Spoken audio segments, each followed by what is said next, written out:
सगळ्यामध्ये या सगळ्या बजेटमध्ये महाराष्ट्रासाठी नेमकं काय देणार हे पाहणं महत्त्वाचंच असताना भाजपच्या शिवानी दाने आपल्या सोबत जोडल्या गेलेल्या आहेत. शिवानीजी, आपलं स्वागत आहे न्यूज स्टेट महाराष्ट्रामध्ये. सगळ्यात महत्त्वाचं म्हणजे आज 5वा बजेट जो आहे तो अर्थमंत्री निर्मला सीतारामन जे आहेत ते सादर करणार आहेत. काय सांगाल?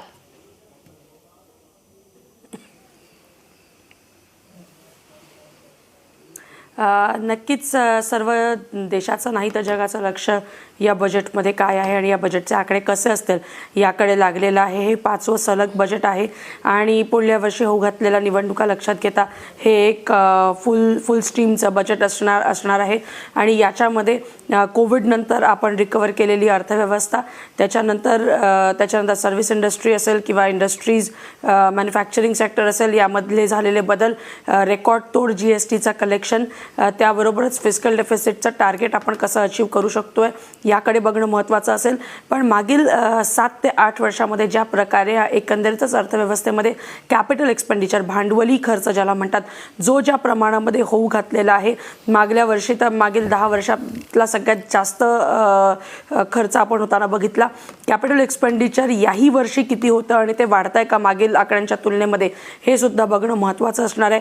एकूणच काय तर हाय कॅपिटल एक्सपेंडिचर आणि फिस्कल डेफिसिटला आटोक्यात ठेवण्यात हे सरकार किती यशस्वी होत आहे. ते जर का यशस्वी झालं तर नक्कीच अर्थव्यवस्थेसाठी अतिशय चांगली गोष्ट असणार आहे. काल इकॉनॉमिक सर्वे आला, आपण 6.5% ग्रोथ भाकीत करतोय. IMFने 6.1% ग्रोथ म्हटलेली आहे. एकीकडे आपण चायना सगळ्यात वेगानं वाढणारी अर्थव्यवस्था म्हणत असताना आज भारत अशी एक अर्थव्यवस्था आहे की जगात सगळ्यात जास्त वेगानं तिचा ग्रोथ किंवा तिची वाढ होताना आपण बघतोय. सो या सगळ्या पार्श्वभूमीवर एकंदरीतच आपल्या अर्थव्यवस्थेची परिस्थिती चांगली आहे. अशामध्ये आता हे आकडे काय घेऊन येतात हे बघणं फार जास्त कुतूहलाचं आहे. बरं शिवानीजी, या सगळ्यामध्ये एक प्रश्न जो आहे तो अत्यंत महत्त्वाचा विचारते. महाराष्ट्राच्या दृष्टीनं या बजेटकडे आज तुम्ही कसं बघता?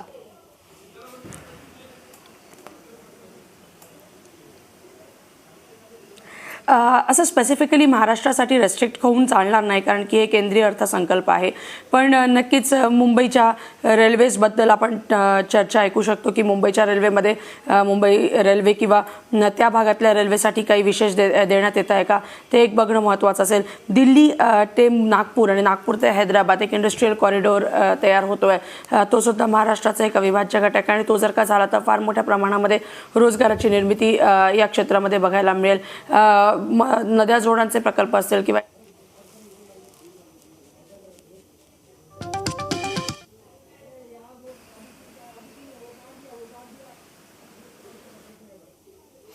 शिवानीजी, माझा आवाज तुमच्यापर्यंत पोहोचतोय?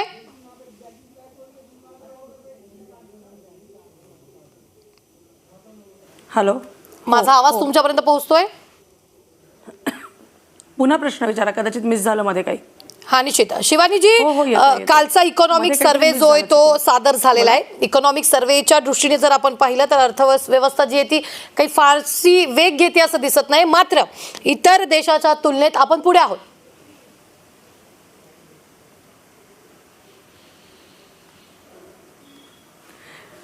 फारशी वेग घेताना दिसत नाही आहे हे म्हणणं कुठेतरी चुकीचं ठरेल. आपण कोविडसारख्या एका मोठ्या भीषण महामारीतून बाहेर आलो आहे. मग तेव्हा आपण 8.7% ग्रोथ तेव्हा होती 2021च्या वित्तीय वर्षामध्ये. मागे मग ती 7% आणि आता आपण 6.5%. ग्लोबल परिस्थिती लक्षात घेता युक्रेन रशियाचं वॉर असेल, अमेरिकेत वाढलेले त्याच्यामुळे महागाईचे आकडे असतील, 9% 40 वर्षातली सगळ्यात मोठी महागाईचा दर अमेरिकेने बघितला. युरोपमध्ये डबल डिजिट महागाईचा दर बघितला. या सगळ्या पार्श्वभूमीवर फेडनी जेव्हा इंटरेस्ट रेट्स वाढवले तेव्हा इतर सेंट्रल बँकांनी इंटरेस्ट रेट्स वाढवले आणि अनुक्रमे आपल्याकडे सुद्धा इंटरेस्ट रेट्स वाढले. या सगळ्या गोष्टींचा असर कुठे ना कुठे आपल्या इथल्या अर्थव्यवस्थेच्या वेगाला नक्कीच होणार आहे. पण एक गोष्ट लक्षात घेतली पाहिजे, आपण 140 कोटीचा देश आहोत. आज जगामध्ये सर्वजण अडचणीत असताना आपली आर्थिक परिस्थिती, आपली अर्थव्यवस्थेची परिस्थिती ही फार जास्त भक्कम आहे. आपण फार जास्त भक्कम परिस्थितीवर उभे आहोत. आपल्याकडे फॉरेक्स रिझर्व्ह हे फॉरेक्स रिझर्व्हचे आकडे हे फार चांगले आहे, हे सुद्धा विसरता कामा नये. एकंदरीतच जागतिक पटलावर इतर देशांमध्ये आलेल्या मंदीचा असर कुठेतरी आपल्यावरही होताना दिसेल. पण याचा अर्थ हा नाही की खूप चांगली प्रगती नाही आहे, जगामध्ये जरी वेगवान असलो तरी खूप चांगली प्रगती नाही आहे. अर्थव्यवस्थेची परिस्थिती ही बऱ्यापैकी चांगली आहे हे म्हणण्यात कुठेही वावगं ठरणार नाही. बरं, काँग्रेसचे गोपाल तिवारी देखील आपल्या बरोबर जोडले गेलेले आहेत. गोपालजी, आपलं स्वागत आहे न्यूज स्टेट महाराष्ट्रामध्ये. काल इकॉनॉमी सर्वे जो आहे तो सादर झालेला आहे आणि त्या दरम्यान जर आपण पाहिलं तर इतर देशाच्या तुलनेत आपण पुढे आहोतच, त्या बाबतीत कुठेच शंका नाहीये. मात्र आपला देशाचा आत्ताचा जर आपण वेग पाहिला तर कुठेतरी विकासाच्या बाबतीत तिथेच दिसतोय किंवा थोडासा पुढे सरकलेला आहे. हे बघा, मागच्या वेळेला जेव्हा निर्मला माझा आवाज येतोय? हो, बोला बोला बोला, आवाज येतोय. मागच्या वेळेला आर्थिक दर जेव्हा बजेट सादर केलं तेव्हा जो आपला जीडीपीचा दर त्याने आपल्या भाषणात सांगितला की 9.2 राहील, तोच पुढे आरबीआयने मात्र त्याचं खंडन केलं आणि आरबीआयने तो 6.8 असल्याचं सांगितलं. तिथेच गव्हर्नमेंटची सरकारची नामुष्की स्पष्ट समोर झाली. बरं, त्याच्यानंतर जेव्हा अनेक त्यांनी घोषणा केल्या 2010 मध्ये त्यांनी 15-16 मध्ये त्याच्या वेळेला दशकाचं बजेट झालं. मागच्या वेळेला तर 25 वर्षाचं स्वप्न दाखवलं. म्हणजे ज्या पद्धतीने 25 वर्षाचं नियोजन असल्यासारखं दाखवलं. पुढे संपूर्ण वर्षभरात 25 वर्षाचं काय झालं, कुठलं झालं, काय झालं नाही. प्रत्येकाला घर देऊ मोदी सरकार म्हणलं होतं 2022 पर्यंत. त्यानंतर हर घर नल योजना होती, त्याचं काही झालेलं समजलं नाही. शौचालय आणि प्रत्येक घराघरात वीज देणार म्हणले होते. आणि हे आता नाही, 2015-16च्या घोषणा आहेत. म्हणजे आता निवडणुकीच्या पूर्वीच्या जर घोषणा जाऊन द्या, काळा पैसा आणू, रोजगार वाढवू वगैरे वगैरे, तर ते सगळं सोडा. जेव्हा हे सत्तेवर आले आणि पंतप्रधान म्हणून त्यांनी जी आश्वासनं दिली त्याच्यातलं एकही आश्वासन ते पूर्ण करू शकले नाही. 100 आंतरराष्ट्रीय दर्जाची विद्यापीठे म्हणले होते चालू करू, परंतु प्रत्यक्षात मात्र आता 6 महिन्यापूर्वी 4 महिन्यापूर्वीच एक बघितलं की परकीय विदेशी विद्यापीठांना त्यांनी पायगाड्या अंतरत आहेत इथं. म्हणजे स्वतःची आंतरराष्ट्रीय दर्जाची विद्यापीठं कुठे गेली त्याच्या विषयी काही परत भाष्य नाही. 25,000 किलोमीटर मागच्या वर्षी रस्ते विकास करू म्हणले होते. प्रत्यक्षात आत्ताच्या रस्ते विकास महामंडळाच्या मंत्रालयाच्या आकडेवारीप्रमाणे 5,774 किलोमीटर फक्त रस्ते झालेले आहेत ह्या वर्षात. आणि ज्याच्याकरता 20,000 कोटीचं बजेट दिलं होतं निर्मला सीतारामनजींनी. 2020-21 मध्ये रस्त्याचा दर दिवशी वेग 37 किलोमीटर होता, तो पुढे 21 किलोमीटरवर आला आणि आता 22-23 मध्ये तो फक्त 16 किलोमीटर प्रति दिवस आहे. म्हणजे ह्या सगळ्या ज्या घोषणा आहेत यामध्ये कुठेही त्या ठिकाणी त्या प्रत्ययाला आलेल्या अजिबात कुठे दिसत नाहीये. आणि ह्या सगळ्या गोष्टीमध्ये आपण विचार करू शकतो. आणि डिफिशियन्सी वाढतीये, कर्ज वाढते, देशावरचं कर्ज वाढते, प्रचंड प्रमाणात कर्ज वाढतंय आणि बेरोजगारी मात्र 50 वर्षात हायेस्ट शिगेला पोहोचलेली आहे. आणि हे सरकार ज्या पब्लिक सेक्टर ज्याच्याकडे आजपर्यंत पूर्वीच्या सरकारांनी ह्या कल्याणकारी राष्ट्राची योजना डोळ्यासमोर ठेवून पब्लिक सेक्टर हे नफा कमवायचं सेक्टर नसून ते रोजगार देण्याचं सेक्टर आहे, ते लोकांना सेवा देण्याचं सेक्टर आहे. मात्र हे पब्लिक सेक्टर, सार्वजनिक उपक्रम हे खासगी उद्योगपतींच्या घशात घालायला लागले. त्यामुळे खासगी उद्योगपती जिथे येतात तिथं ते व्यापार नफा नुकसानीचाच विचार करणार. त्यामुळे मग रेल्वे असो, दळणवळण असो, ह्या सगळ्या गोष्टीमध्ये ज्या काही रोजगाराच्या अपेक्षा होत्या त्या कमी झाल्या. आपल्याला एक आश्चर्य वाटेल, रेल्वे मंत्रालयाच्या 35,000 जागा भरण्यासाठी आता मध्यंतरी नोटिफिकेशन झालं. मॅडम, एका जागेसाठी 4 लोक जरी म्हणले तर 1,20,000 त्या ठिकाणी अर्ज आले असं म्हणू शकतो. परंतु तब्बल 1,20,00,000 1.25 कोटी अर्ज 35,000 जागेसाठी आले. तर ही बेरोजगारी कुठे आहे? म्हणजे त्यांच्या पात्रतेत बसणारे शिक्षित युवा रोजगार त्या ठिकाणी इतक्या प्रचंड प्रमाणात वाढलेले आहेत. 2014 मध्ये ते सुशिक्षित ग्रॅज्युएट बेरोजगारीचं प्रमाण 3 ते 3.25% होतं, ते आता 13-14% पर्यंत जाऊन पोहोचलेलं आहे. म्हणजे ह्या सरकारला आणि काल परवा तर धक्केदायक आहे, आता त्यामध्ये अडाणीचा हा नफा हे सरकार कशा पद्धतीने सामोरं जात आहे. ज्या पद्धतीने खासगी उद्योगांना आजपर्यंत LIC आणि SBIनी कधी याच्यामध्ये गुंतवणूक केली नव्हती, हे सरकारला करायला लावलंय. पूर्वी असं म्हणायचे सरकार, हे मोदी सरकार पूर्वी फोन करून बँकिंग करायचे आणि अशी कर्ज द्यायचे. अरे तसं तर द्यायचं तर तुम्ही श्वेतपत्रिका का नाही काढली? त्यामुळे आताची परिस्थिती जी आहे, आरबीआयची गंगाजळी तुम्ही तारण ठेवायचं भाग पडलेलं आहे आणि हे भयानक चित्र आहे. आता निर्मला सीतारामन याविषयी कशा पद्धतीने सामोरं जातात, कोणतं बजेट सादर करतात हे आम्हाला बघायचं आहे. बरं बरं गोपालजी, शिवानीजी देखील आपल्या सोबत आहे. शिवानीजी, सगळ्यात महत्त्वाचं म्हणजे तरुण वर्ग बेरोजगार आहे. आपण जरी तुम्ही म्हणालात की विकास सुरू आहे हे आपण पाहतो देखील आहोत, मात्र छोट्या छोट्या बेसिक प्रश्न जर आपण पाहिलं तर डाळ महागली आहे, खाद्यतेल महागलेलं आहे, पेट्रोल महागलं, डिझेल महागलं म्हणून लोकांनी CNG गाड्या घेतल्या आणि त्यानंतर आता CNGचे दर देखील वाढलेले आहेत. या सगळ्यांवर आज काय, म्हणजे आज या सगळ्यांसाठी काय उपाययोजना जाहीर होऊ शकतात किंवा ही महागाई कुठेतरी कमी होऊ शकते का?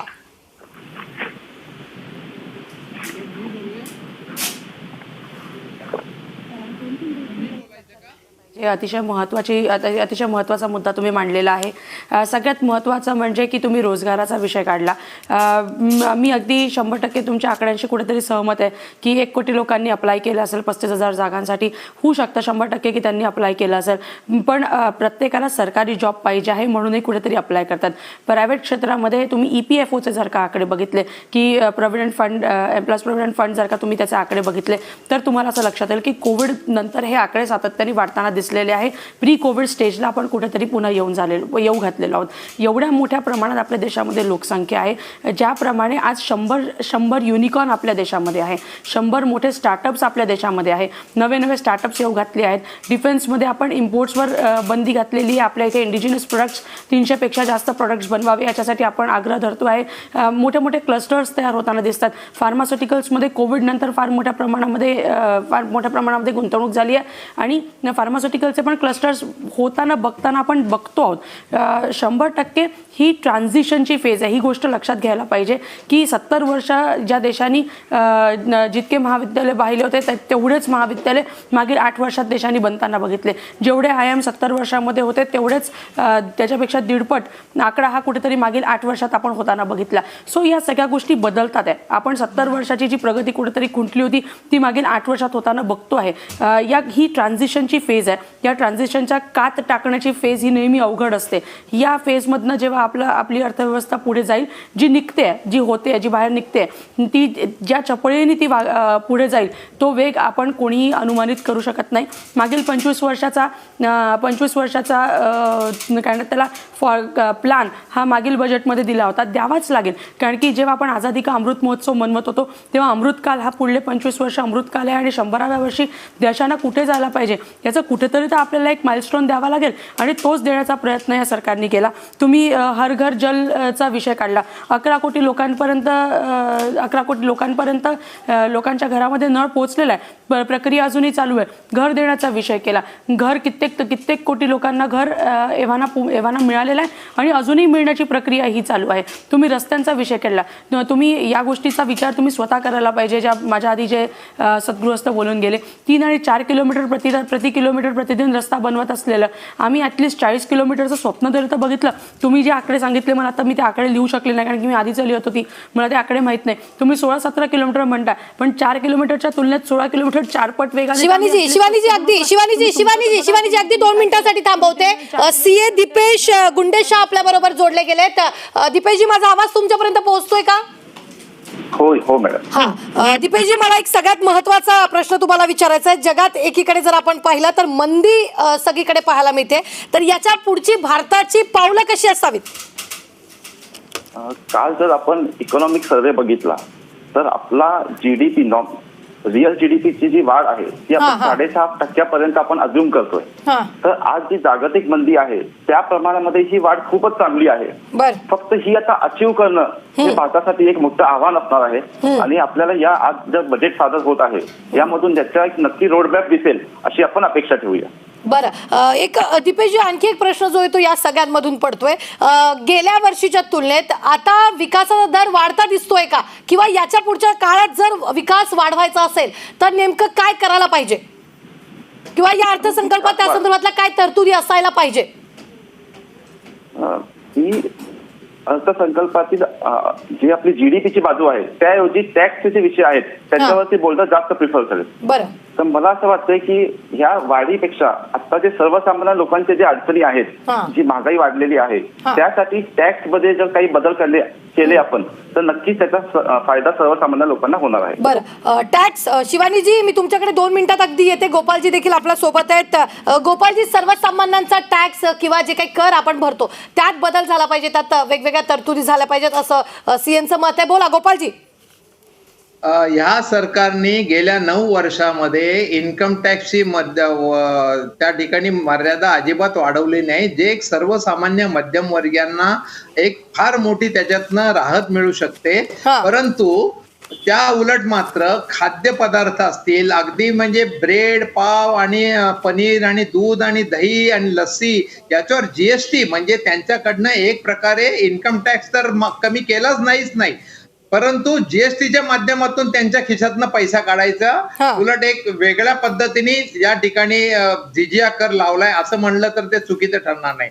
पूर्वीच्या मॅडम म्हणल्या की रस्त्याची किलोमीटरची, अरे पूर्वीचं म्हणजे समजा इथून ते लोणावळा एक 50 किलोमीटरचा जो रस्ता आहे तो पुणे मुंबई जाऊन येऊन आम्ही पकडायचो. आता हे जाण्याचा वेगळा पकडतात, येण्याचा पकडतात, दुसऱ्या जे 2 पदरी आहेत त्याचा वेगळा पकडतात. असे जर निष्कर्ष लावले, ज्याप्रमाणे यांनी आर्थिक दराचे निष्कर्ष लावले, तर असे जर निष्कर्ष लावले तर मग त्याला काय अर्थ आहे? म्हणजे पूर्वीच्या सरकारपेक्षा 4 पट आम्ही रस्ते बांधणीचा वेग वाढवला. अरे पण तो तुम्ही पकडताय कसा?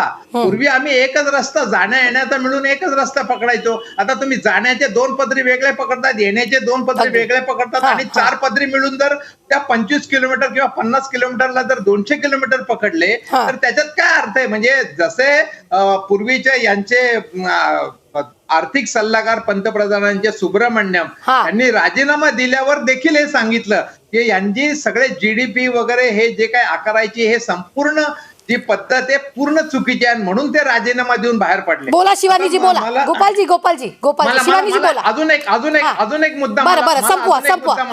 मला मॅडम एक तुम्हाला तो बेरोजगारी कमी करण्याकरता मुद्रा योजना फार डंका पिटवला. स्टार्टअप वगैरे इंडिया अनेक काय नावं दिलेत. फक्त शब्दच्छल करायचा, गोलमाल करायचा, लोकांना आभास निर्माण करायचा, एवढं ज्या सरकारचं काम आहे.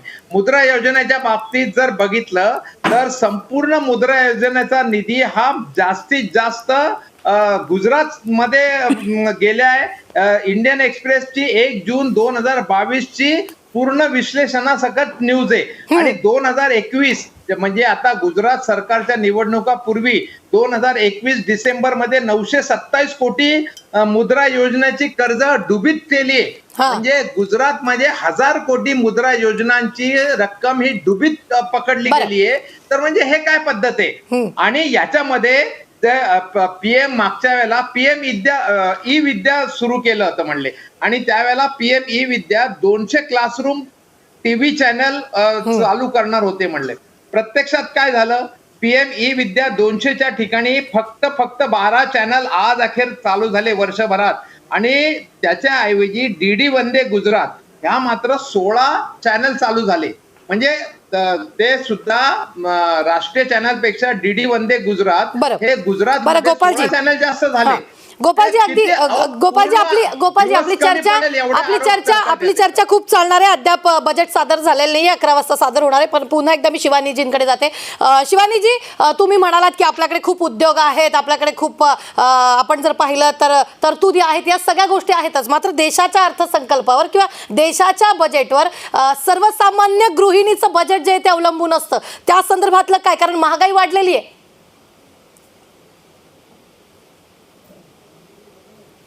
बोला शिवानीजी. एक फक्त आधी गोपालजी जे बोलले त्यावर फक्त एकच वाक्य बोलते, तुमच्या प्रश्नाचं उत्तर द्यायचा प्रयत्न करते की 16 किलोमीटर त्यांनी सांगितलेला आकडा होता. माझ्याकडे इकॉनॉमिक सर्वेचे आकडे आहेत. 37 किलोमीटर प्रति दिवस ते रस्ते बनतात. त्या सगळ्यात महत्वाची गोष्ट. दुसरी की त्यांनी सांगितलं की गोपालजी 1 मिनिट त्यांचं उद्या तुमच्याकडे येते वगैरे वगैरे. गोपालजी, आम्ही खोटं बोलत असू मान्य आहे. आम्ही 6.5% ग्रोथ पकडतो आहे. आम्ही खोटं बोलत असू तर त्या आकड्यांमध्ये आणि IMFच्या आकड्यांमध्ये तर खूप तफावत राहिली असती. आम्ही 6.5 म्हणतोय, ते 6.1% म्हणतात आहे. 4.4%चा 40 बेसिस पॉईंट्सचा फरक आहे. हे खूप जास्त तफावत नाही आहे. आम्ही आमचे आकडे खोटे असतील, पण IMF आणि वर्ल्ड बँक तर खोटं बोलणार नाही. आम्हाला खोटं बोलायची काहीच गरज नाही. आणि गोपालजी, कृपा करून आपण नॅशनल चॅनलवर आहोत, हे या बाजूचा रस्ता पकडतात, तो बाजूचा रस्ता पकडतात, मला काही हरकत नाही, तुम्ही असं बोलू शकता. पण त्यांनी कोणाची इमेज कशी बदलते याचा विचार तुम्हीच करा. ताई, तुमच्या प्रश्नावर येते. की तुम्ही प्रश्न विचारला होता की गृहिणींसाठी या बजेटमधनं काय असेल. एक 2-3 गोष्टी लक्षात घ्यायला पाहिजे की CNGचे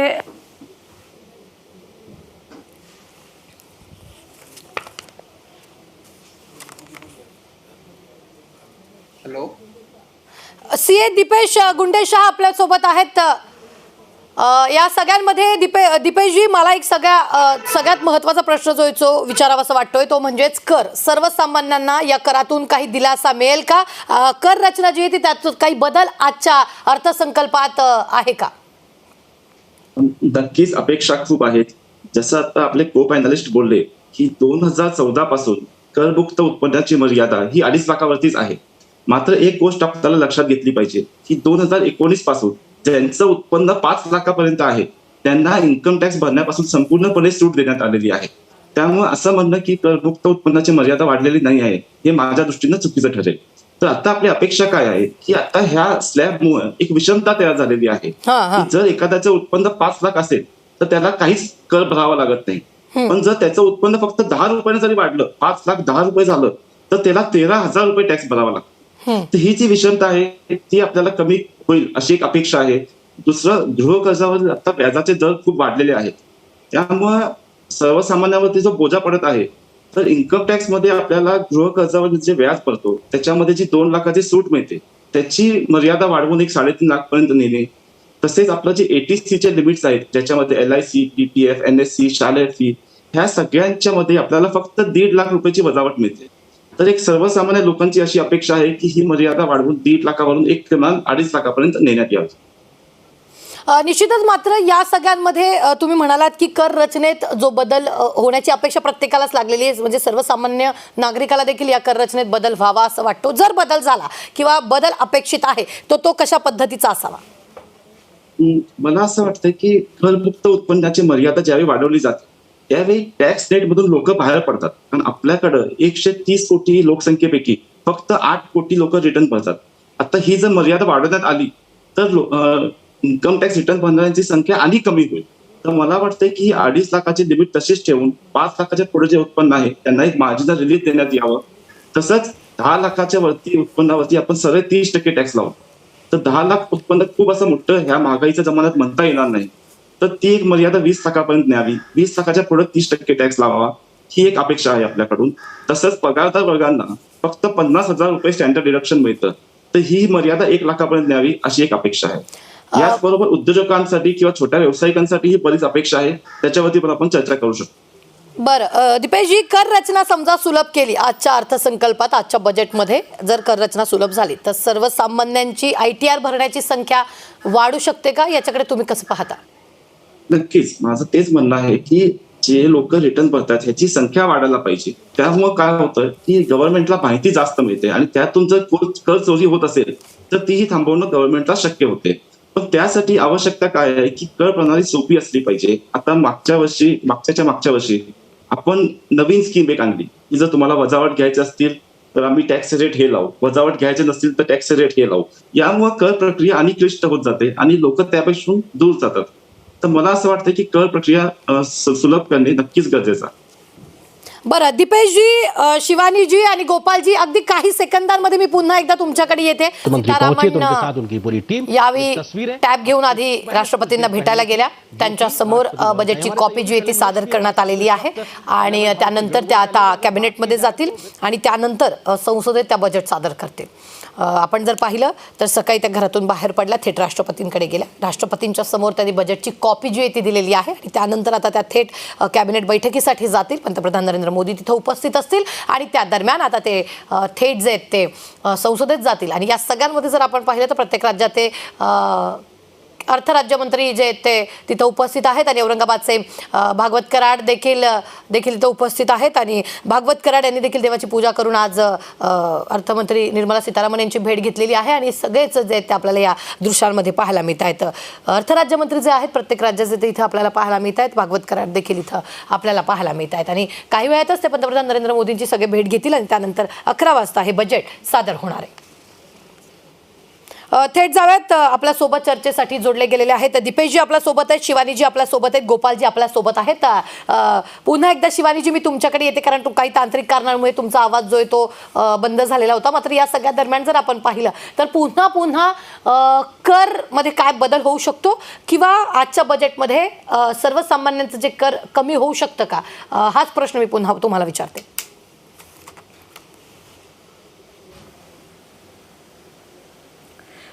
दीपेशजींनी सांगितल्याप्रमाणे सामान्य जनतेचे आणि तुमचे आणि माझ्यासारख्या सर्वसामान्य तुमचे माझे सुद्धा लक्ष याच्याकडे नक्कीच आहे की करामध्ये काही सूट मिळते का. अंडर सेक्शन 80C मध्ये 1.5 लाखापर्यंतची जी लिमिट होती ती कुठेतरी वाढायला पाहिजे. मागील कित्येक वर्ष झाले ती वाढली नाही. याकडे नक्कीच सर्वांची अपेक्षा आहे, इन्क्लुडिंग माझी सुद्धा अपेक्षा आहे. 2 लाखापर्यंत स्टँडर्ड डिडक्शन्स होतात. म्हणजे तुम्ही जर का लोन घेतलं असेल, होम लोन घेतलं असेल, तर त्याच्यावरच्या राहत्या घरावरच्या व्याजावर 2 लाखापर्यंतची सूट होती, ती कुठंतरी वाढावी अशी सामान्य जनतेची अपेक्षा आहे. LTCG मध्ये इंट्रोड्यूस केला होता, त्याच्यामध्ये काही बदल होत आहेत का.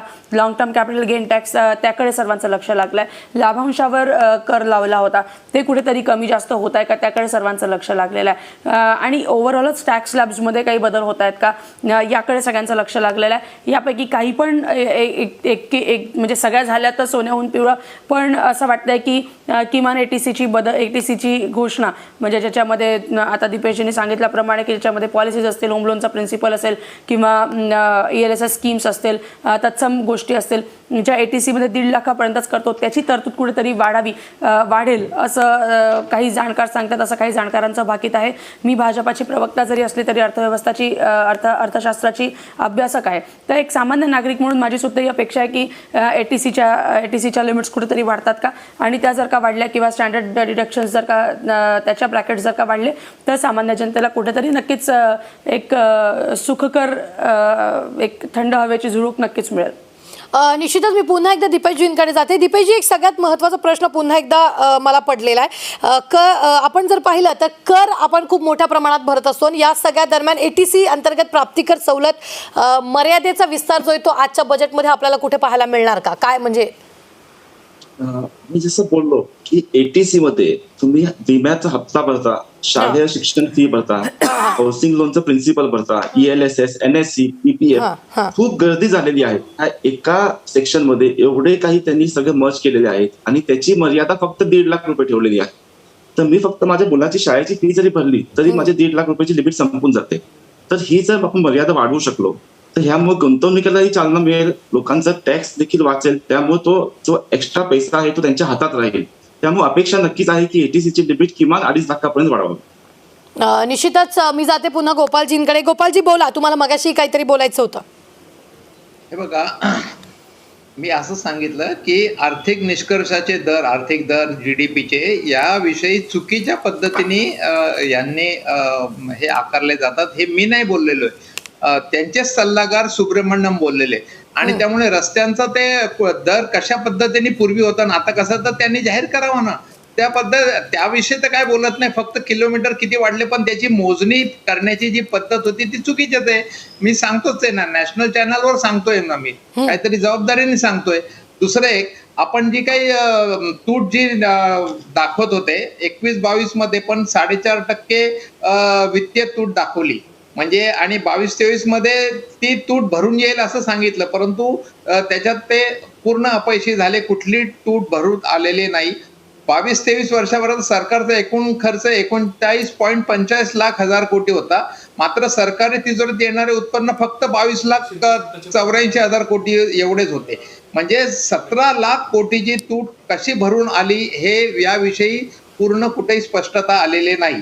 त्याच्यानंतर ज्या काही योजना ज्या आहेत ज्या योजनेना यांनी GST पासून ते मनरेगा पासून ते आधार कार्ड पर्यंत 2014 पूर्वी कडाडून विरोध केलेल्या योजनाच मोदी सरकार परत अंमलात आणते आणि त्याचाच डंका वाजवत आहे. म्हणजे त्याच्यामध्ये काही नाविन्य नाही. यांनी स्वतः मात्र ज्या जाहीर केलेल्या ज्या काही नव्या योजना आहेत त्याची कुठेही पूर्तता नाही.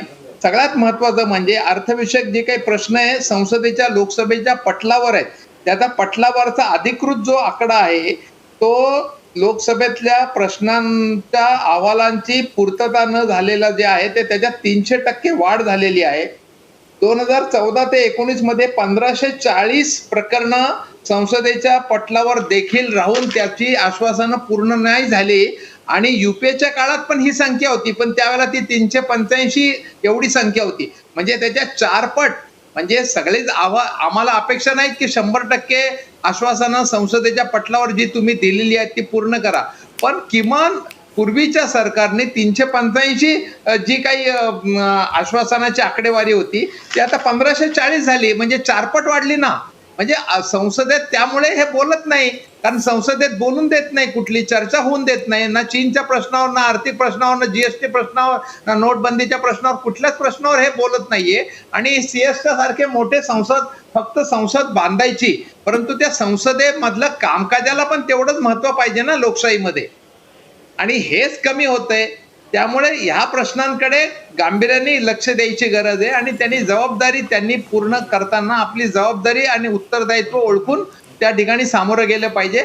आर्थिक समस्या भीषण वाढतीये, बेरोजगारी भीषण वाढतीये, महागाई प्रचंड वाढतीये, तेल, डाळी, अन्न, धान्य या सगळ्यांचेच भाव वाढत चालले. गॅस तर चौपट झालेला आहे. जो गॅस सिलेंडर LPG 70 वर्षात 400च्या वर आम्ही जाऊन नाही दिला, तो तुम्ही 7 आणि 8 वर्षात 9 वर्षात 1200 पर्यंत नेला. जे क्रूड ऑइलचा भाव $120 जेव्हा आंतरराष्ट्रीय होतं मनमोहन सिंग असताना, तेव्हा आम्ही 60 आणि 70 रुपये पेट्रोल दिलं या जनतेला. आता तुम्ही ते $120चा $60-65 वर क्रूड ऑइल खरेदी करून सुद्धा तुम्ही 100च्या वर 110 रुपयांनी पेट्रोल देताय. म्हणजे हा नफा जो आहे 24 लाख कोटी तुम्ही डिझेल आणि पेट्रोलवर कमवले, ते गेले कुठे? आणि त्या पैशात तो गेले इकडे की जे डुबीत कर्ज झाली, जे उद्योगपती मित्रांना कर्ज माफ केली आणि जे भारताबाहेर गेले त्यांच्या बाबतीत कुठलाही 9 वर्षात एक नियोजन केलं नाही. आणि एकाही कर बुडव्याला, आर्थिक बुडव्याला, एकाही माणसाला 9 वर्षात भारतात आणून यांनी शिक्षा दिलेली नाही. हे यांचं अपयश आहे आणि देश याच्यामुळेच संकटाच्या खाईत जात आहे. बोला शिवानीजी. हे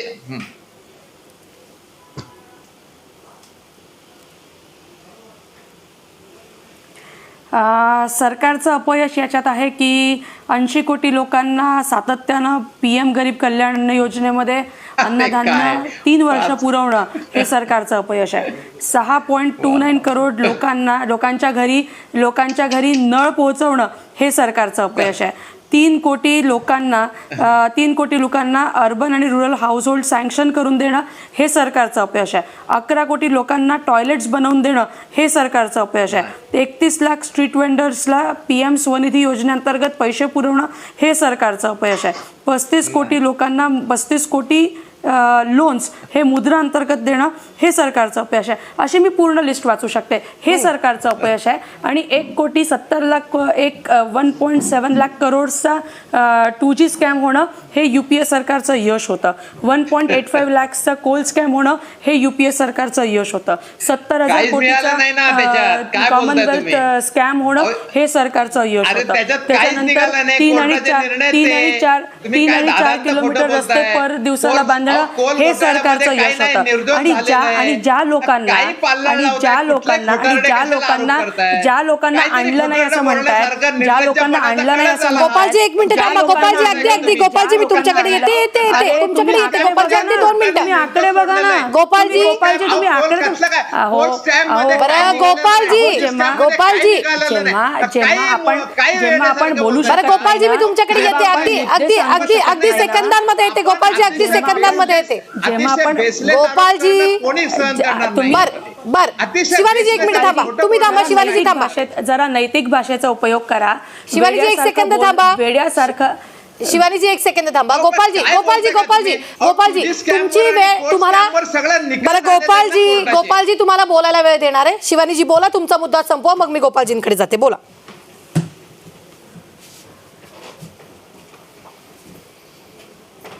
नैतिक भाषेचा उपयोग कसं असतं, जेव्हा मुद्दे नसतात खोडायला तेव्हा अनैतिक भाषेचा उपयोग होतो. वेड्यासारखे वगैरे असे असंविधानिक शब्द वापरले जातात आणि यांच्याकडून हीच अपेक्षा आहे, काही वेगळी अपेक्षा नाही आहे, काहीच वेगळी अपेक्षा नाही आहे. 3 आणि 4 किलोमीटरचे रस्ते हे लोक जेव्हा बांधत होते तेव्हा यांना यश दिसत होतं आणि आज 30, 35, 40 किलोमीटर पर्यंत नितीनजी रस्ते बांधतात आहे. हे यश यांच्या डोळ्यात खूपत आहे. यांनी कितीही बोललं, यांनी कितीही गोष्टी सांगितल्या तरी वर्ल्ड बँक काही आमची नाही, IMF काही आमचं नाही, इतर एजन्सीज काही आमच्या नाही. ते जेव्हा सांगतात की देशाचे आकडे बदलत आहेत, देशात विकास होतो आहे, आम्ही बघतोय ना, आमच्याकडे मेट्रो बनते, आमच्याकडे रस्ते बनतात, आमच्याकडे नागपूर मुंबईचा समृद्धी एक्सप्रेस हायवे जो आम्ही बनताना मागील 5 वर्षामध्ये बघितला, जो ह्याच्या आधी नव्हता बघितला. सो इन्फ्रास्ट्रक्चर डेव्हलपमेंट या देशामध्ये होताना आम्ही बघतोय आणि हे करू शकले नाही म्हणूनच यांच्या डोळ्यामध्ये कुठेतरी खुपत आहे. IIT असेल, IIMs असेल, एम्स असेल, याचे आकडे मागील 8 वर्षामध्ये 70 वर्षापेक्षा 3 पटीनं वाढले, हे यांच्या डोळ्यात खुपत आहे. आणि म्हणून अशा सगळ्या म्हणजे खूप जास्त काही मुद्दे बोलू शकले नाही की मग अशासारखा आकांतांडव करायचा, हे खूप स्वाभाविक आहे, खूप नैसर्गिक आहे, याच्यासाठी काही हरकत नाही तुम्ही असं वागलात त्यासाठी. पण आंतरराष्ट्रीय संस्था आणि आंतरराष्ट्रीय एजन्सीज जेव्हा सांगतात आहे की देशाचे आकडे बदलत आहेत, EPFOमध्ये आकडे बदलत आहेत, EPFOमध्ये युवकांची संख्या ही दिवसेंदिवस वाढते आहे. सो कुठे ना कुठे बदल होतो आहे. ही पुन्हा मी आधी पण बोलली, पुन्हा एकदा बोलेन, ही ट्रान्झिशनची फेज आहे. ही गोष्ट आपण लक्षात घ्यायला पाहिजे. जगात सगळ्यात जास्त वेगानं वाढणारी आपली अर्थव्यवस्था आहे. 10व्या नंबरवरची अर्थव्यवस्था, आज आपण 5व्या नंबरवर आहोत. ही गोष्ट कुठेही नाकारता येत नाही. आणि हे आकडे माझ्या घरचे तर आले नाही, हे आकडे भाजपाने शिवानीजी, जगात सर्वमान्य अहवाल सादर झाला नसतील तर माझी काही हरकत नाही. तुम्ही शिवानीजी बोललात IMFचा अहवाल, तर मी गोपालजींना त्याच संदर्भातला प्रश्न विचारते. गोपालजी, IMFनं जो अहवाल दिलाय सर्वेक्षणानंतर, तो अहवाल असा आहे की मार्च पर्यंत, या वर्षीच्या 2023च्या मार्च पर्यंत महागाई दर जो आहे तो 6.8% राहील. मात्र हा दर कमी होऊ शकतो आणि तो 5 पर्यंत येऊ शकतो. हा सगळ्या गोष्टी दरडोई उत्पन्न GDPच्या रिलेटेड आहे. म्हणजे दरडोई उत्पन्नाच्या या तुलनेमध्ये हा किती आहे. दुसरं, आता शिवानी मॅडम जी सांगत होत्या, अहो 2G स्कॅम आणि कोड स्कॅम झालेलं आहे ना. नाही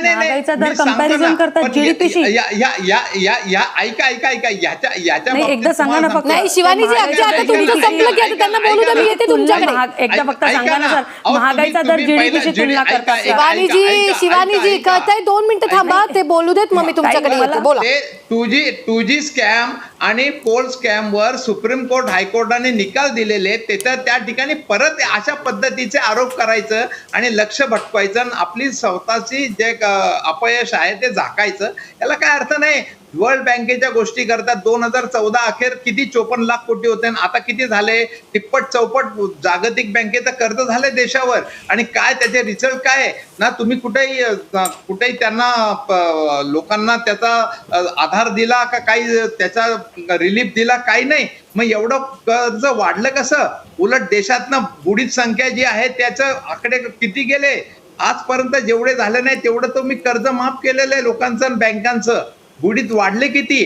जागतिक बँकेचं आपल्यावर 2014 अखेर काय, मी आता हे 10 मिनिटाची चर्चा जाऊन द्या, गुगलवर जाऊन माहिती घ्या ना, प्रत्यक्ष कळेल ह्या सगळ्या गोष्टी. आज 4 पट कर्ज देशावर वाढलंय, 3.5 पट तर नक्कीच झालेलं आहे. आणि एवढं कर्ज 7 वर्षात देशावर झालंय, राज्यावर झालंय, आणि तुम्ही परत त्याचा स्वतःची पाठ कुठल्या अर्थाने थोपटून घेतात. मग याला काय शाण्यासारखं बोलायचं म्हणायचं का. जर चुकीचे आरोप करतात मग याला काय शाण्यासारखं बोलायचं म्हणायचं का. गोपालजी सांगा कुठलं. बरं गोपालजी, CA दीपेश गुंदेशाह आपल्या सोबत आहेत. दीपेशजी, काही तांत्रिक कारणांमुळे आपला संपर्क तुटलेला होता, मात्र माझा एक सगळ्यात महत्त्वाचा प्रश्न जो आहे तो विचारायचा तुम्हाला राहिलेला आहे. GST संकलन मोठ्या प्रमाणात वाढलेलं आहे. पुढचं पाऊल कसं काय असू शकतं. आता कर संकलन जे आहे ते खूप चांगलं वाढत आहे. मागच्या वर्षीच्या तुलनेत ह्यावेळी 25% अधिक कर संकलन झालेलं आहे. पण ह्याच वेळी सरकारवरती अशी पण जबाबदारी आहे की कर प्रक्रिया जी आहे ती सोपी आणि सुटसुटीत करणं ही अपेक्षित आहे. कारण GST मध्ये जो गुंता आहे, जे किचकट प्रणाली आहे, याच्यामुळे जे छोटे व्यावसायिक आहेत, जे लघु उद्योजक आहेत, त्यांना त्याचा खूप त्रास होत आहे. तर आपण ह्या बजेटमध्ये एक अशी अपेक्षा ठेवू शकतो की त्या दृष्टीने काही पावलं उचलली जातील.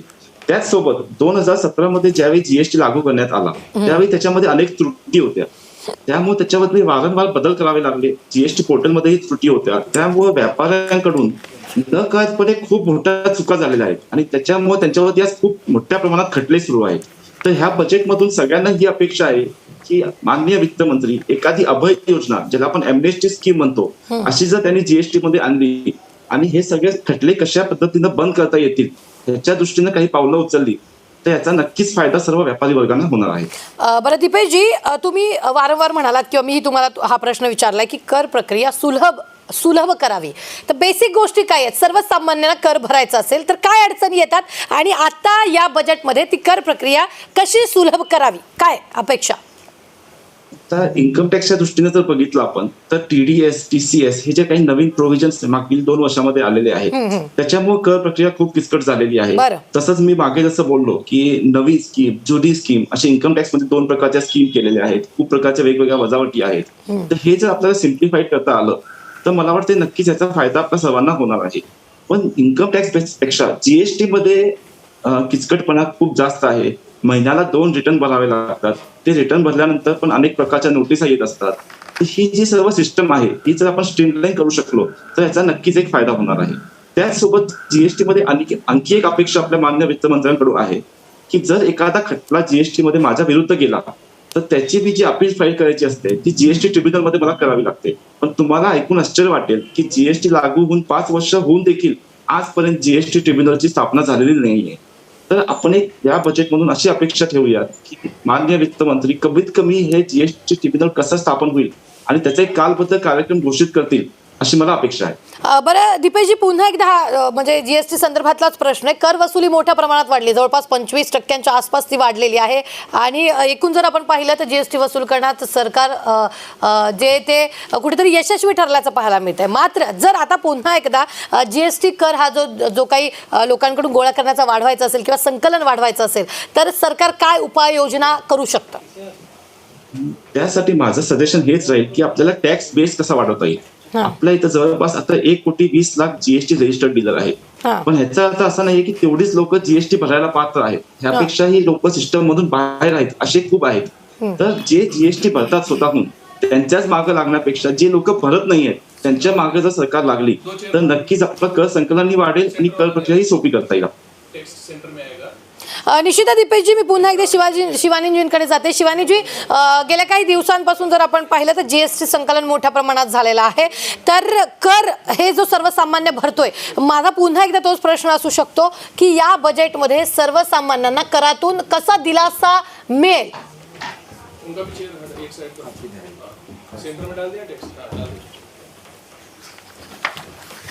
एक दीपेशजींनी सांगितल्याप्रमाणे नक्कीच की फक्त 1.2 करोड जीएसटी रजिस्टर्ड आहे. सगळेच जण जीएसटी भरतात अशातला भाग नाही. जीएसटी भरणाऱ्यांची संख्या ही वाढवावी लागेल, हा बेस वाढवावा लागेल. डायरेक्ट टॅक्सेस फक्त 3 कोटी लोक 3-4 कोटी लोक टॅक्स भरतात. हा बेस कुठेतरी वाढवावा लागेल आणि हा वाढवला तरच रेव्हेन्यू रिसीट सरकारचे वाढतील. तुमच्या प्रश्नावर येते की कसा दिलासा मिळेल. आधी सांगितल्याप्रमाणे होऊ शकतं की काही एक्साईजवर असेल किंवा काही इनडायरेक्ट टॅक्सेसवर कुठेतरी सूट देऊ शकतील या बजेटमध्ये, ज्याच्यामुळे दैनंदिन जीवनामध्ये लागणाऱ्या वस्तू कुठेतरी स्वस्त होतील. पण कुठल्या नेमक्या त्या गोष्टी असतील आणि कुठलं सेक्टर असेल हे आत्ता सांगता येणार नाही. पण बिंग सामान्य व्यक्ती किंवा एक सामान्य नागरिक म्हणून कुठल्या गोष्टी स्वस्त होतात त्याकडे माझंही लक्ष आहे. इनडायरेक्ट टॅक्सेस कमी करून महागाई थोडीशी कुठेतरी आटोक्यात आणण्यात येईल, पण त्याचा असर कुठेतरी पुन्हा रेव्हेन्यू रिसीट्सचा सरकारवर पडेल. पण सामान्य जनता म्हणून, सामान्य नागरिक म्हणून करांचे जे चौकटी आहे, मग ते इन्कम टॅक्स असेल किंवा कंपन्या भरत असलेला कॉर्पोरेट टॅक्स असेल, याच्यामध्ये कुठेतरी जर काही सूट दिली तर सामान्य जनतेला ते चांगलं राहील. निश्चितच. गोपालजी बोला. नाही, या सगळ्या गोष्टीची अपेक्षा आहे. मी आता ज्या मॅडम ज्या शौचालय किती बांधली आणि वीज कनेक्शन, माझं एक साधं गोष्ट आहे, एवढं जर तुम्ही अचिव्हमेंट केली असेल तर पंतप्रधानांनी याची त्या ठिकाणी जाहीर प्रेस कॉन्फरन्स घेऊन आकडेवारी, पुरावे, कुठल्या राज्यात, कुठल्या तालुक्यात, कुठल्या जिल्ह्यात ही पाण्याचे कनेक्शन दिलेत हे जाहीर का करत नाही? कुठल्या वेबसाईटवर, कुठलं नुसतं या ठिकाणी आकडेवारी वाचून दाखवलं झालं का? नाही आरटीआय ऐका हा मी सांगतो ना, त्यालाही सांगतो बरं शिवानीजी त्यांचं बोलून होऊ द्या, शिवानीजी त्यांचं बोलून होऊ द्या, शिवानीजी त्यांचं बोलून होऊ द्या. मी तुमच्याकडे येते, तुमचा मुद्दा मांडायला तुम्हाला वेळ देणार.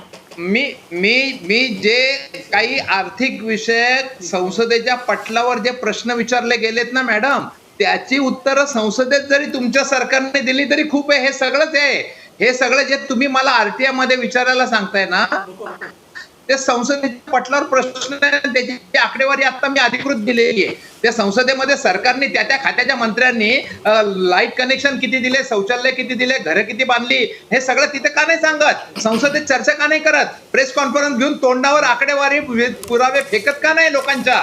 सगळेच बघ, आम्हाला हे सगळं असं चॅनलवर येऊन अशा पोथी पुराण वाचल्यासारख्या नुसती आकडेवारी वाचायची आणि लोकांना दिशाभूल करायचं चालणार नाही. संसदेच्या पटलावर त्या ठिकाणी प्रश्न विचारले जातात आणि त्याची उत्तर दिलेली नाहीयेत, हे स्पष्ट आहे ना, ऑन रेकॉर्ड आहे. त्याच्यावर चर्चा का टाळता तुम्ही? बरं गोपालजी, आता अगदी 2 मिनिटांसाठी तुम्हाला थांबवते. न्यूज स्टेट महाराष्ट्र गोवाचे संपादक सुभाष शिर्के आता आपल्या बरोबर जोडले गेलेले आहेत.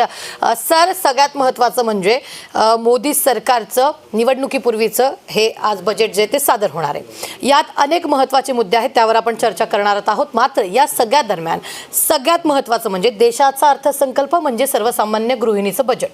या सगळ्यांमध्ये आज सर्वसामान्यांना काय फायदा मिळेल? एकतर अपेक्षा वित्तमंत्री यांच्याकडून आहेत खूप, कारण त्यांनी असं म्हटलं होतं अर्थसंकल्प मांडण्याच्या पूर्वी काही दिवस अगोदर की मध्यमवर्गीय वर्गीयांवरती प्रेशर जास्त आहे आणि हे प्रेशर त्यांना माहीत आहे. याच्यामुळं एक अपेक्षा अशी मध्यमवर्गीयांची आहे की थोडी महागाई जी वाढली आहे त्याच्यामध्ये त्यांना काहीतरी मदत मिळू शकेल अर्थमंत्र्यांकडून, आणि त्यासाठी मध्यमवर्गीयांचं लक्ष या अर्थसंकल्पाकडे आहे. महाराष्ट्रासाठी हा महत्त्वाचा अर्थसंकल्प अशासाठी आहे कारण आपले भागवत कराड, डॉक्टर भागवत कराड हे अर्थ राज्यमंत्री आहेत आणि यावेळेला ते या संपूर्ण बजेट जे अर्थसंकल्प जो आहे त्या मांडण्यामध्ये स्वतः सामील होणार आहेत. आणि त्यांनी पण एक संकेत दिला होता अर्थसंकल्प मांडण्यापूर्वी की मध्यमवर्गीयांकडे सरकारचं लक्ष आहे आणि नक्कीच जे निवडणूक आहे 2024मध्ये ते पाहता या वर्गाला मोदी सरकार किती मदत करते हे आता आपल्याला अर्थसंकल्पातून दिसेल. सगळ्यात महत्त्वाचा जो मला जो दिसतोय याच्यामध्ये की इकॉनॉमिक सर्व्हेमध्ये फिस्कल डेफिसिट जवळपास 9 महिन्यामध्ये 9.93 लाख कोटी एवढं वाढलेलं आहे. आणि फिस्कल डेफिसिट ज्याला आपण म्हणतो की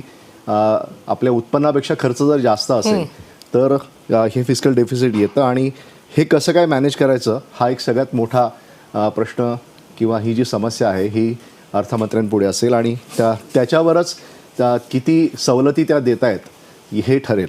दुसरं असं की बेरोजगारीचा जो दर आहे हा जवळपास 8.3% आहे आणि गेल्या 16 महिन्यात तो सर्वात जास्त आहे. त्यामुळं बेरोजगारांसाठी मोदी सरकार काय याच्यामध्ये करतंय किंवा काय उपाययोजना करतंय याच्याकडे सगळ्यात जास्त लोकांचं लक्ष असेल.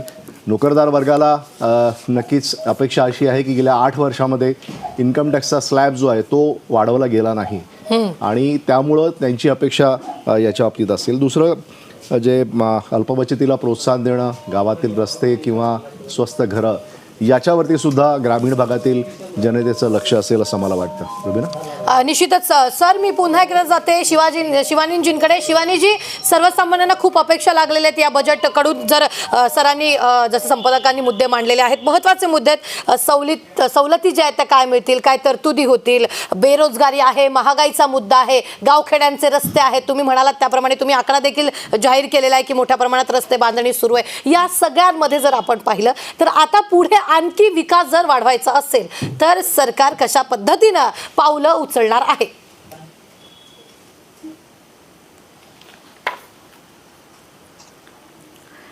जर का विकासाचा दर वाढवायचा असेल तर एक महत्त्वाचा महत्त्वाचं पाऊल सरकारला घेणं आवश्यक आहे आणि ज्याच्यावर चालणं ऑलरेडी सरकारने चालू केलं आहे ते म्हणजे कॅपिटल एक्सपेंडिचर, भांडवली खर्च. भांडवली खर्च जर का वाढला तर मोठ्या प्रमाणामध्ये अर्थव्यवस्थेमध्ये पुन्हा गती निर्माण होईल. जेव्हा कॅपिटल एक्सपेंडिचर वाढतं, भांडवली खर्च जेव्हा वाढतो, मग ते इन्फ्रास्ट्रक्चरच्या माध्यमातून असू देत किंवा इतर माध्यमातून असू दे, भांडवली खर्च वाढला तर कुठेतरी पुन्हा रेव्हेन्यू रिसीट्स या म्हणजे कारण त्याला दूरच्या मार्गाने का होईना पण रेव्हेन्यू रिसीट्स या वाढत असतात. सो कॅपिटल एक्सपेंडिचर वाढवणं हे सरकारसाठी अतिशय महत्त्वाचं आहे. मागील बजेटमध्ये फार एक धाडसी पाऊल त्यांनी उचलायचा प्रयत्न केला होता. कॅपिटल एक्सपेंडिचरचा फार मोठं टार्गेट त्यांनी ठेवलं होतं. ते बऱ्याच अंशी त्यांनी कंप्लीट करण्याचा सुद्धा प्रयत्न केला असेल असं सुद्धा काही जाणकार सांगतात. कारण की मागील जे बजेट एस्टिमेट्स असतात ते पहिले 6 महिने आणि हे गेलेलं क्वार्टर यांचे आकडे एकत्रित करून रिवाइज्ड एस्टिमेट्स तयार केलेले असतात. त्यामुळे मागल्या वर्षी जे पण भांडवली खर्च त्यांनी जो एक्सपेक्ट केला असेल तो यावेळेस ते किती अचीव करू शकतात ते बघणं महत्त्वाचं आहे. आणि यावर्षी तेच लक्षात घेता सरकारचा भांडवली खर्च आणि प्रायव्हेट कॅपिटल एक्सपेंडिचर, कॅपेक्स ज्याला म्हणतात, हे दोन्ही कसं होतं हे बघणं अतिशय महत्त्वाचं असेल. कारण की विकासाचा दर वाढवायचा असेल तर कॅपिटल एक्सपेंडिचरला दुसरा कुठलाच पर्याय नाही. आणि कॅपिटल एक्सपेंडिचर गेल्या वेळेस तर वाढवलाय, यावेळेस किती वाढवतात आणि कशा प्रकारे तो खर्च करतात हे बघणं फार जास्त औत्सुक्याचं असेल आणि ते करतील अशी आशा एक नागरिक म्हणून मला नक्कीच आहे. निश्चितच गोपालजी, मी तुमच्याकडे येथे बोला आता, कारण जसे सरांनी मुद्दे उपस्थित केलेले आहेत न्यूज स्टेट महाराष्ट्राच्या संपादकांनी. बेरोजगारी, महागाई काही महिन्यांपूर्वी पुन्हा एकदा वाढलेली आहे. कोरोना काळ गेलेला आहे, अतिशय कठीण काळ गेलेला आहे. अगदी 3 वर्ष जे आहेत ते या सगळ्यांमध्ये लोटलेले आहेत आणि त्यानंतर सुद्धा बेरोजगारी, महागाई जसाच तशी किंवा महागाई वाढत चाललेली आहे. शकत ना. हे बघा रुबीनाजी, मला परत इको आवाज येतोय, इको येतोय. मी माझ्या अगदी तांत्रिक जे टीम आहे त्यांना सांगते, PCR टीमला मी विनंती करू इच्छिते की त्यांना जो इको येतोय तो मागून कृपा करून बंद करावा. त्यांना बोलायचं आहे, त्यांचा मुद्दा मांडायचा आहे. बोला गोपालजी. हा, नाही अजून येतोय, परंतु ठीक आहे. मी एक सांगू इच्छितो, इन्फ्रास्ट्रक्चर, भांडवली खर्च जर आपल्याला करायचा असेल सरकारचा, तर तो कुणासाठी करायचा? पब्लिक सेक्टरसाठी करायचा की ज्याच्यामधनं रोजगार निर्मिती होऊ शकते. पूर्वी रेल्वेचे बजेट स्वतंत्र मांडलं जात होतं. आता मोदी सरकार आल्यापासून मेन बजेटमध्ये रेल्वेचं बजेट इन्व्हॉल्व्ह केलं तुम्ही आणि तब्बल 135 ठिकाणी तुम्ही खाजगी ठेकेदारांना, खाजगी उद्योगपतींना रेल्वे लाईन आणि त्या ठिकाणी चालवायला दिलेले आहेत. मुद्दा पैसा खर्च करायचा सरकारने, भांडवल उभं करायचं सरकारने आणि लाभ घ्यायला मात्र खाजगी. आणि त्या ठिकाणी मग अशी परिस्थिती का निर्माण झाली? जर 35,000 रेल्वेच्या जागेसाठी 1,20,00,000 जर अर्ज येत असेल तर ही बेरोजगारी कुठल्या प्रमाणात जातीये? जर आपला भारत सरकारचा जर पैसा जर तिथे जाणार असेल तर त्या उद्योगातनं देशातल्या लोकांना ना नफा ना तोटा जरी असला तरी ते काय आपल्याला प्रॉफिट कमवायचे साधनं नाही, ते लोकांना सेवा देण्याचं आणि त्याच्यामुळे. एकच मुद्दा, फक्त आता माझ्याकडे आता एक लेटेस्ट आकडेवारी आलेली आहे. 2022-23 मध्ये मागच्या बजेटमध्ये PM आवास योजनेसाठी 8 लाख घरांसाठी निर्मला सीतारामन यांनी मागच्या वर्षीच्या बजेटमध्ये, ज्या वेळेला मी एका चॅनलवर मी त्या बजेटच्या डिबेटमध्ये देखील होतो, 48,000 कोटींची तरतूद केली. आज अखेर माहितीच्या अधिकारात ही माहिती घेतली असताना त्यातली फक्त 26% घरं बांधली आणि त्याच्यात जी मिनिस्ट्री, अर्बन होम मिनिस्ट्री आहे, जी housing ministry of housing and urban affair, त्यांनी सरकारकडनं याविषयी निधी घेण्याची तरतूद, आमचे प्रयत्न चालू आहेत असं सांगितलं. ऐका 8 लाख कोटी घरं म्हणताय तर एका घराला किती रुपये? बरं गोपालजी, या सगळ्या प्रश्नांची उत्तरं जी आहेत ती आपण त्यांच्या प्रवक्त्यांकडून घेणार आहोत किंवा या सगळ्यांवर चर्चा जी आहे ती अशी सुरू राहणार आहे न्यूज स्टेट महाराष्ट्रावर. तुर्तास खूप खूप धन्यवाद. CA दीपेश गुंदेशाह आपल्या बरोबर जोडलेले होते आणि गोपाल तिवारी जी होते, शिवानी जी होत्या भाजपच्या प्रवक्त्या आणि संपादक न्यूज स्टेट महाराष्ट्राचे सुभाष शिर्के देखील होते. या सगळ्या विषयांवर दिवसभर अशी चर्चा सुरू राहणार आहे. मात्र 11 वाजता अर्थसंकल्प जो आहे तो सादर होणार आहे. त्याचे प्रत्येक अपडेट न्यूज स्टेट महाराष्ट्रावर तुम्हाला पाहायला मिळणार आहे.